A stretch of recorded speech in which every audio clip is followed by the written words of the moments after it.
السلام عليكم ورحمة الله. السلام عليكم ورحمة الله. Sudah sekarang Alhamdulillah di tahun yang ke-11 di Indonesia. Hampir 4 tahun saya tidak mudik. Orang tua saya masih di Madinah. Apalagi semenjak saya mendapatkan kehormatan dari Presiden Republik Indonesia Papa SBY waktu itu 2011, saya diberikan kehormatan warga negara Indonesia. Jadi semenjak saya menjadi warga negara Indonesia justru menjadi beban. Kenapa menjadi beban? Karena wajib bagaimana bisa membawa masyarakat Indonesia pertama harus bersatu. Yang kedua menjaga NKRI. Yang ketiga bagaimana kita bisa mewujudkan umat Islam penghafal Al-Quran. Apalagi membawa nama Indonesia. Jadi sebagai rakyat Indonesia wajib jaga nama baik Indonesia. Menjadi contoh baik. Makanya selama saya berada di Indonesia, saya sudah faham dan belajar prinsip orang Indonesia. Orang Indonesia tidak suka ribet. Suka yang mudah. Termasuk amalan, ibadah, amalan, zikir, suka yang mudah. Makanya selalu saya berusaha dalam dakwaku selalu memberi yang mudah. Tidak mau yang susah-susah. Karena orang Indonesia tidak suka. Orang Indonesia sifatnya mau yang mudah, mudah diingat, mudah dihafal, mudah diamalkan dan masuk surga. Itu sudah.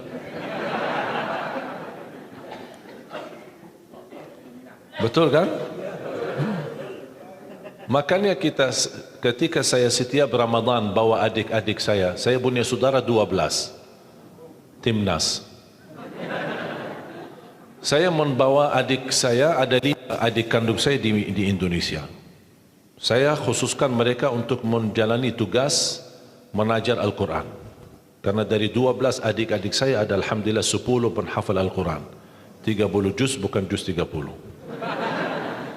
Jadi saya sengaja mendatangkan mereka supaya ayo sama-sama memperjuangkan, melahirkan, mewujudkan insyaAllah sebanyak-banyaknya penghafal Al-Quran.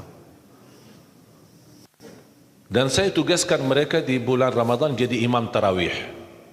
Ada yang di Jakarta, ada yang di Surabaya, ada yang di Lombok, ada yang sampai di Bali, di Kalimantan, bagi-bagi. Setiap tahun kami menghadirkan 20 imam. Ada 5 adik saya, terus yang lain-lain, saudara ada atau sahabat, teman-teman, semua pemuda, tapi Masya Allah suaranya bagus dan penghafal Al-Quran. Tugas mereka bukan hanya tarawih, tapi juga tadarus Quran, dan setiap masjid mereka pakai buat salat tarawih menggunakan aktivitas tahfidz. Supaya jamaah bisa memaksimalkan manfaatnya bulan Ramadan menjadi insyaAllah paling tidak bisa memperbaiki bacaan. Dan saya sampaikan kepada adik-adik saya, karena saya duluan di Indonesia, kalau kalian jadi imam tarawih jangan lama-lama. Kalau di Arab kan suka lama-lama kan? Saking lamanya orang Indonesia pas sujud tidur dalam keadaan sujud. Tidak terbiasa, tidak terbiasa. Makanya saya berpesan sama adik, tidak apa-apa pendek-pendek, tapi salat yang tenang. Itu paling tidak. Rukun, tumaknina, itu wajib. Bukan wajib, bahkan rukun. Tuma'nina dalam gerakan salat, walaupun bacaannya pendek. Yang saya tidak terima 23 rakaat 7 menit, itu bukan tarawih. Nah, ini masalah ini. Ini jangan sampai menjadi tradisi, jangan sampai menjadi budaya. Bahaya itu. Karena Islam tidak menerima salat seperti itu. Bahkan Islam menganggap itu bukan salat. Makanya jangan disia-siakan. Tak apa-apa 23 rakaat atau 11 rakaat. Tidak masalah. Jumlahnya menurut saya tidak menjadi masalah. Asal jangan ribut. Yang 11 menyiasatkan yang 23. Yang 23 menyiasatkan yang 11. Itu tidak boleh. Yang 11 benar, yang 23 benar. Karena sudah diijma' oleh ulama, salat malam paling sedikit 2 rakaat. Minimal. Paling banyak bebas. Tidak ada batas. Itu sudah diijma' oleh Ahlus Sunnah wal Jamaah. Yang menjadi perbedaan menentukan jumlah. Ini yang menjadi perbedaan. Tidak disepakati oleh ulama. Yang disepakati jumlahnya berapa? Bebas. Berapapun bebas. Minimal 2 rakaat. Tapi yang tidak disepakati masalah jumlah yang ditetapkan. Ada yang bilang 11, ada yang bilang 23. Bahkan ada yang 43. Salah satu pendapat di mazhab Malikiyah.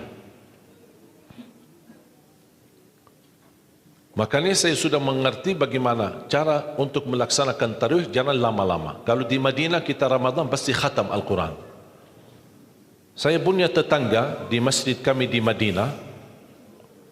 Masya Allah, istri beliau sudah tua dan beliau bisa hafal Al-Quran dari bacaan saya salat subuh.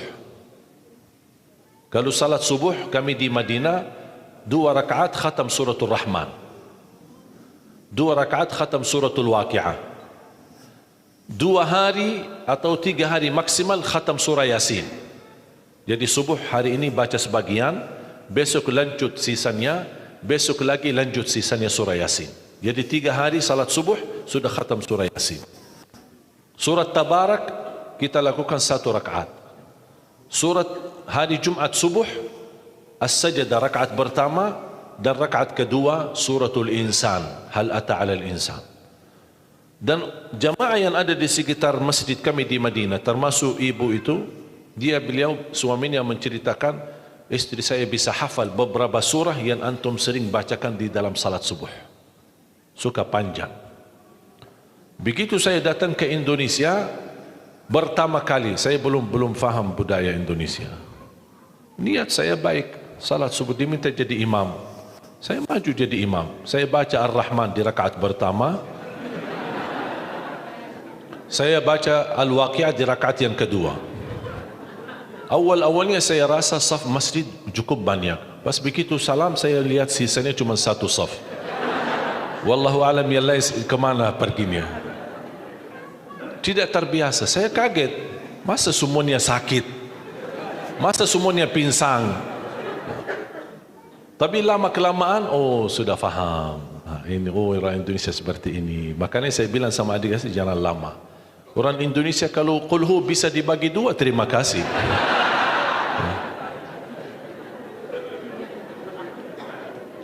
Tapi yang saya senangi di Indonesia itu semangat. Semangatnya luar biasa. Makanya saya betah di Indonesia. Saya betah bahkan jatuh cinta Indonesia. Bahkan bangga menjadi rakyat Indonesia. Sampai kadang-kadang saya ke Arab menggunakan paspor Indonesia. Tidak pakai lagi paspor Arab. Saya ke bandara, antri kan, imigrasi kan. Saya ikut jalur orang Indonesia. Sama jemaah ada rombongan. Datang petugas imigrasi. Ngapain kamu di sini? Sana kamu di sana sama orang Arab, Saya ikutin, saya pergi ke sana sama orang Arab. Sampai bertemu dengan kaunter imigrasi. Diambil paspor, lihat. Kok orang Indonesia? Ngapain kamu di sini? Pak, kok serba salah. Yang tadi suruh ke sini. Bapak di sini, kenapa kamu di sini? Jadi gimana ini? Pas dilihat, baca namanya Arab. Terus ini gimana ini? Tanya, paspor Arab ya? Kamu dari mana? Saya dari Indonesia. Yang benar dari mana? Dari Indonesia. Masa dari Indonesia mancung?